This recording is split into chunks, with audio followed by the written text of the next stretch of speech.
Hey, good afternoon to everybody. Happy Tuesday. It's Daryl here. It is lunchtime straight up here in Connecticut on the East Coast. It's a beautiful, sunny, 80-degree day here in Connecticut. I just got back from a 12-mile bike ride.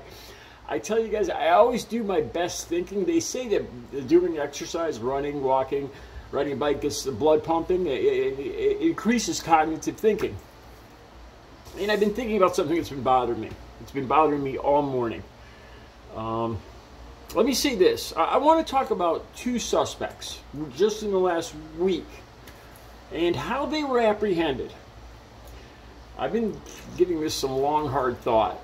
Anybody that watches my channel, you guys know that I'm honest. I'm almost honest to a fault here. If you've seen some of this stuff I've talked about. If I have to lie, if I have to exaggerate, if I have to twist the truth, then I don't have a good point. Then I don't have a leg to stand on in my argument. I won't do that.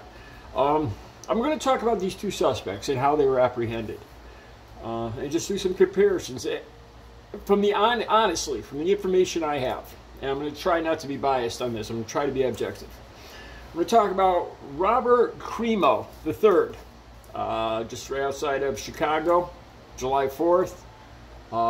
6 people perished because of him. He had a. I gotta watch how the words I use here. So I'm gonna kind of skip around. I'm gonna kind of be light on some of these words. He was apprehended shortly after, I believe, in a truck. He ran. He tried to elude the police. And he was captured. Okay, I'll get back to him in a second. Now, and also, I want to compare his apprehension to Jayland Walker. Now, he is the African-American, the black man, who was hit 60 to 80 times by officers' bullets in Akron, Ohio. Not the two incidents have a lot. The more I thought about it, they have a lot in common, and they have some very glaring differences too. All right. Okay. Like I said, I want to talk about the apprehension here. Police chasing Robert Crimo.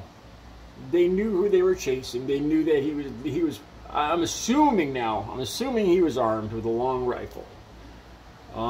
He tried to elude the police. They knew what he was guilty of, or suspected that they had a good suspicion. Because he had done apparently there was a lot of online, he put a lot on online posting, a lot of, he was on Discord, I think, a lot of stuff that glorified violence, a lot of very irrational stuff, violent, irrational stuff, and so they knew this is who they were going after. They had an idea. This was their suspect. He tried to elude police, and from what what the police own words, that he tried to elude them. He tried to get away. I saw the picture where he was boxed in. His truck was boxed in, and he was taken in without incident, peacefully. All right, 6 people gone from this earth. I don't even know how many wounded. I think the youngest victim was 8 years old. All right. He's taken in without incident, even though I believe there was a rifle in the truck when he was peacefully taken in after trying to get away from police. Okay. Jayland Walker. His crime, motor vehicle infraction. I still haven't heard what it is yet. I still honestly don't know. Tinted windows. Maybe he didn't use his blinker. Seriously. A motor vehicle infraction. He tried to get away. Now here, the police claim that they saw what they believed to be a muzzle flash.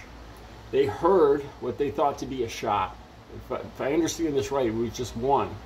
How they heard, I tried, I fired a lot of weapons and in 2 moving vehicles, or I'm not sure how you can hear it. The muzzle flash, I guess you could assume that's what it is. So okay, let's just say that that's what it was. There's no hard evidence that he was firing at the police. All right. He gets boxed in. He jumps out the passenger side.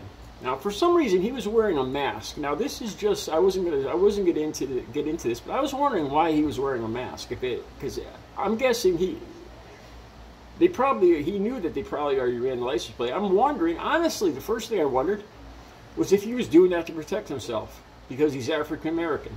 And he was wearing a mask so they wouldn't initially see that he's African American. That was my first guess. Okay. Police thought, they claimed that he took a firing posture, reached for his waistband. He had no weapon on him. There was a weapon found in the car. There was no weapon on him. So I don't see why he would take a firing position or any of that. That doesn't make any sense. Some people might claim suicide by cop. If that was what he was going for, again, he would have he wouldn't have left it in the car. So I might believe the cops when they talk about the muzzle flash and hearing the shot, but as for him taking a firing stance and going for his waistband, okay. And we've all seen the video. I'll put a link down below.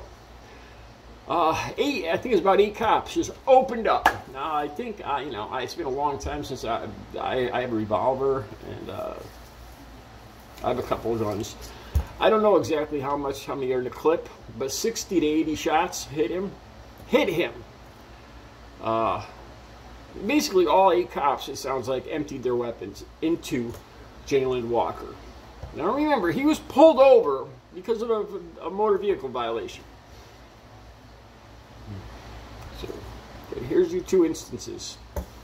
It's relatively in the same area. They both more or less reacted the same way. They both tried to run. Jayland Walker was unarmed when the police caught up to him. I guess you could claim that the police didn't know that. 60 to 80 rounds is a tad excessive. The thing that bothers me the most here is a motor vehicle violation.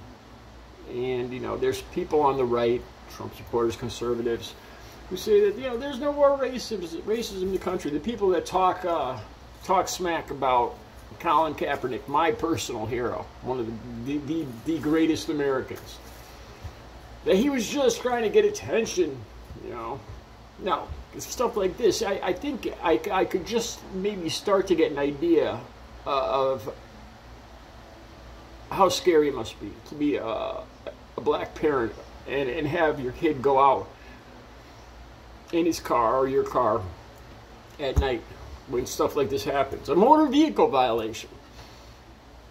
So, 2 different apprehensions.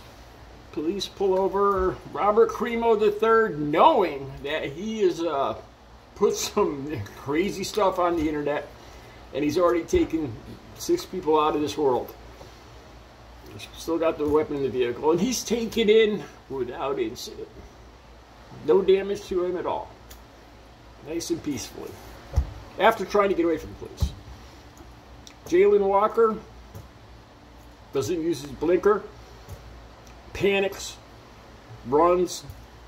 You know what? Maybe it wasn't even on purpose the gun was fired. Panics, he runs, and he ends up. I started thinking about this too. If he was hit 60 to 80 times, let's average it out, 70 times. Entrance wounds. Say half of them went through. So there'd be, 35 exit wounds. Jayland Walker then would have had 105 holes in his body. Can you imagine what that looked like? And the parents had to identify him. Over 100 holes. There's probably a motor vehicle violation. 2 different apprehensions. 2 very different outcomes. America. All right.